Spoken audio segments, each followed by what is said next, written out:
नमस्कार दोस्तों, मैं शिवमन सोलंकी अपने YouTube channel law testing plus में आपका स्वागत करता हूं। आज मैं आपसे पुनः एक नए विषय की ओर ले जाने के लिए आया हूं। आज का विषय है कि स्पेशल मैरिज एक्ट 1954 में जो शादियां की जाती हैं, जिसमें विभिन्न धर्म के लोग, विभिन्न जाति के लोग शादी कर सकते हैं, तो ये सवाल अक्सर ही उठता है कि अगर इसकी सर्टिफाइड कॉपी विवाह के प्रमाण पत्र की लेनी चाहे, कोई व्यक्ति लेना चाहे, तो क्या उसको मिलेगी या नहीं मिलेगी। अक्सर ऐसा होता है कि जो कोर्ट के जो ऑफिसर्स हैं वो इसको देने से इनकार करते हैं, परंतु स्पेशल मैरिज एक्ट इस बात के लिए हमें आश्वासन देता है कि यदि किसी व्यक्ति को कोर्ट मैरिज के में दिए गए सर्टिफिकेट की सर्टिफाइड कॉपी की आवश्यकता है तो वो उसे उचित फीस दे करके प्राप्त कर सकता है। इससे पहले कि मैं अपने लेक्चर को आगे ले जाऊं, मैं आपसे निवेदन करता हूं कि कृपया मेरे चैनल को सब्सक्राइब करें, लाइक करें, कमेंट करें, शेयर करें। मेरा फेसबुक पेज पर भी एक पेज चलता है जहाँ पर जिस पेज का नाम है क्रिमिनल जस्टिस क्लब। इस पर भी मैं ज्ञानवर्धक लेक्चर पोस्ट करता रहता हूँ।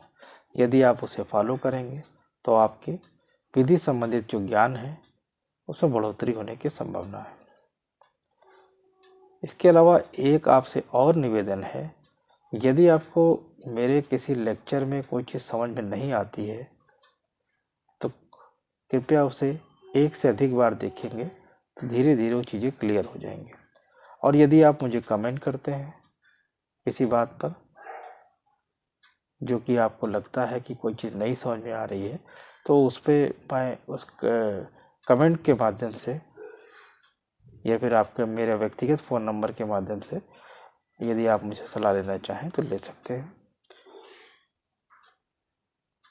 आज मैं आपको ये बताऊंगा कि विशेष विवाह अधिनियम 1954 में के अंतर्गत यदि कोई व्यक्ति विवाह करता है और यदि किसी व्यक्ति को उस विवाह प्रमाण पत्र की सत्यापित प्रतिलिपि की आवश्यकता है तो क्या वो उसको ले सकता है या नहीं ले सकता है। तो इसका जवाब हमें मिलता है कि हाँ, वो सर्टिफाइड कॉपी सत्यापित प्रतिलिपि प्राप्त कर सकता है। इसके संदर्भ में स्पेशल मैरिज एक्ट 1954 के सेक्शन 47 हमें सपोर्ट करता है। तो आइए सेक्शन 47 को पढ़ करके समझने का प्रयास करते हैं कि सेक्शन 47 क्या कह रहा है। Marriage certificate book to be open to inspection.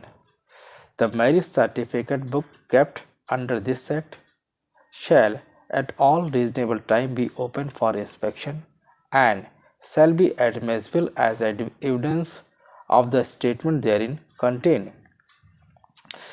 विवाह प्रमाणपत्र पुस्तक का निरीक्षण के लिए उपलब्ध रहना।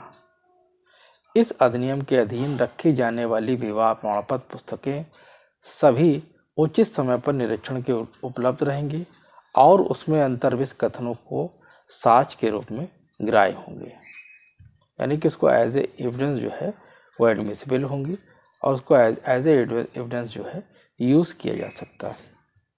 अब इसके क्लास 2 में बताया गया है, certified extract from the marriage certificate book shall on application be given by the marriage officer to the applicant on payment by him of the prescribe fee. विवाह प्रमाण पत्र पुस्तक में से प्रमाणित उद्धरण विवाह अधिकारी आवेदन किए जाने पर आवेदक द्वारा विहित फीस की दिए जाने पर उसे देगा। यानी कि जो भी लोग स्पेशल मैरिज एक्ट में विवाह करते हैं तो उनके विवाह के जो प्रमाण पत्र जारी किए जाते हैं उसकी एक कॉपी जो होती है वो मैरिज सर्टिफिकेट बुक में सुरक्षित रखी जाती है।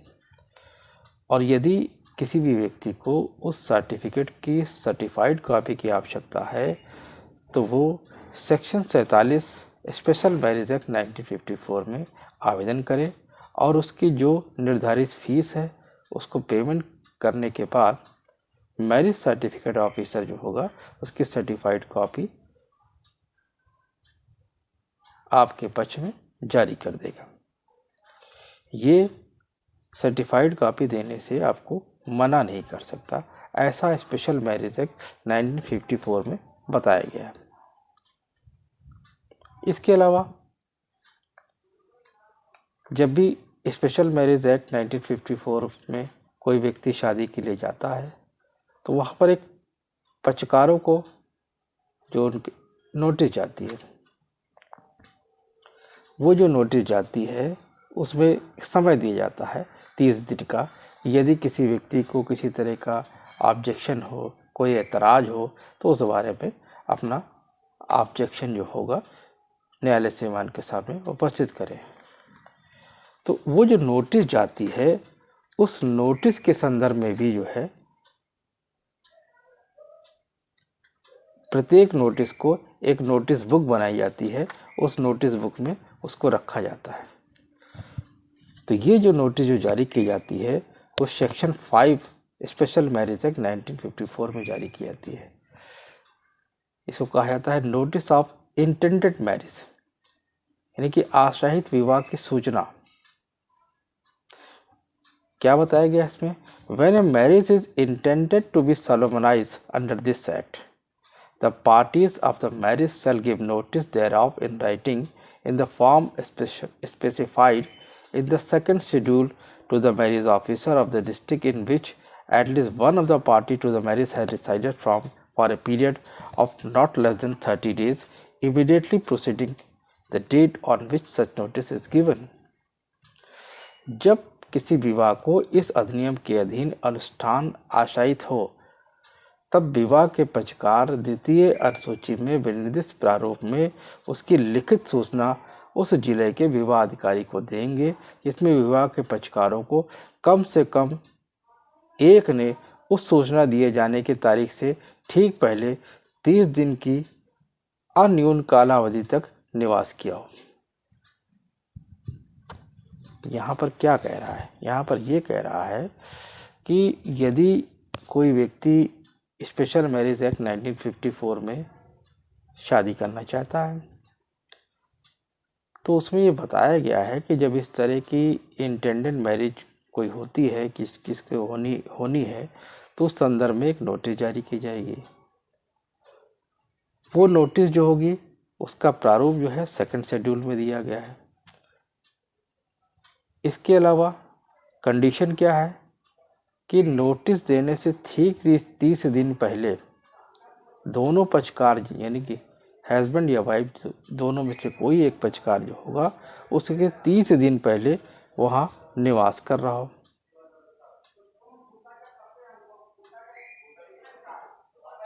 अब इसका सेक्शन 6 क्या कहता है? सेक्शन 6 ये कहता है कि marriage notice book and publication. The marriage officer shall keep all notice given under section 5 with the record of his office and shall also forthwith enter a true copy of every such notice in a book prescribed for that purpose to be called the marriage notice book, and such book shall be open for inspection at all reasonable times without fees by any person desirous of inspection the same। अब इस marriage notice book के लिए भी एक marriage officer जो होगा वो क्या करेगा? वो मैरिज नोटिस बुक बनाएगा और इस बुक का यदि कोई व्यक्ति इंस्पेक्शन करना चाहता है तो वो बिना फीस के उसका इंस्पेक्शन कर सकता है। आगे क्लास 2 में पता है क्या है? The marriage officer shall cause every such notice to be published by affixing copy thereof to some conspicuous place in his office। विवाह अधिकारी प्रत्येक ऐसी नोटिस का प्रकाशन उसकी एक प्रतिलिपि अपने कार्यालय के किसी सहज दृश्य स्थान पर लगाएगा।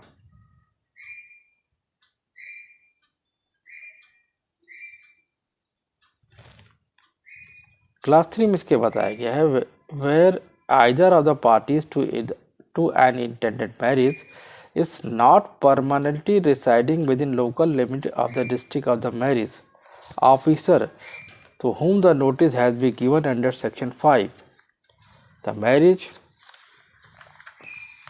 officer shall also cause a copy of such notice to be transmitted to the marriage officer of the district within whose limits such party is permanently residing, and that marriage officer shall thereupon cause a copy thereof to be affixed to some conspicuous place in his office. क्या बताया गया है कि जहाँ विवाह के पक्षकार जो विवाह करना चाहते हैं उस विवाह अधिकारी, इसमें धारा 5 के अधीन सूचना दी गई है, जिले की स्थानीय सीमाओं के भीतर यदि वो स्थायी रूप से निवास नहीं करते हैं तो विवाह अधिकारी उस सूचना की प्रतिलिपि उस जिले के विवाह अधिकारी को भिजाएगा जिसकी सीमाओं के भीतर ऐसे पक्षकार स्थायी रूप से निवास करता हो। तब वह अधिकारी उसकी प्रतिलिपि को अपने कार्यालय के किसी सहृदय स्थान में लगाएगा। तो ये क्या कह रहा है? ये कह रहा है कि स्पेशल मैरिज एक्ट 1954 में आप ऐसे स्थान पर भी विवाह कर सकते हैं जहां पर आपका कोई स्थायी निवास नहीं है।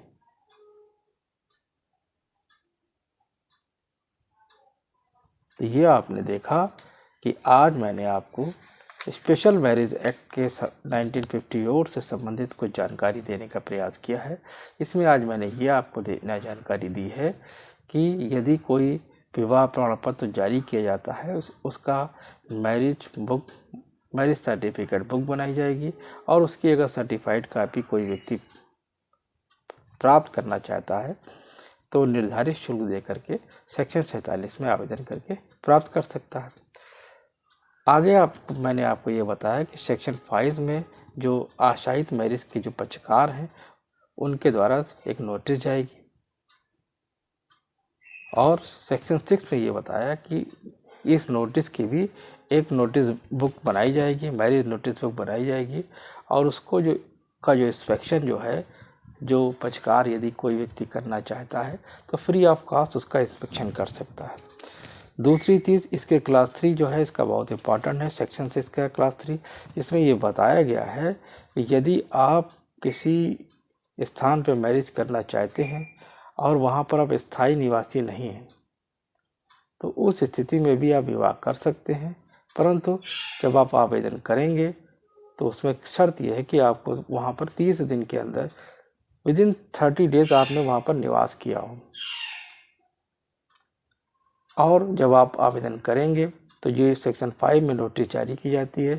इसकी नोटिस की जो कॉपी होगी वो उस मैरिज ऑफिसर को जाएगी जहाँ पर आपका स्थायी निवास है और वो अपने सहज दृश्य स्थान पर उस नोटिस की कॉपी जो है चस्पा कराएगा।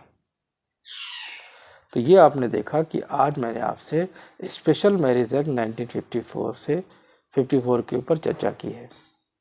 यदि आपको मेरा चैनल समझ में आता है तो कृपया इसे लाइक करें, सब्सक्राइब करें, शेयर करें, कमेंट करें।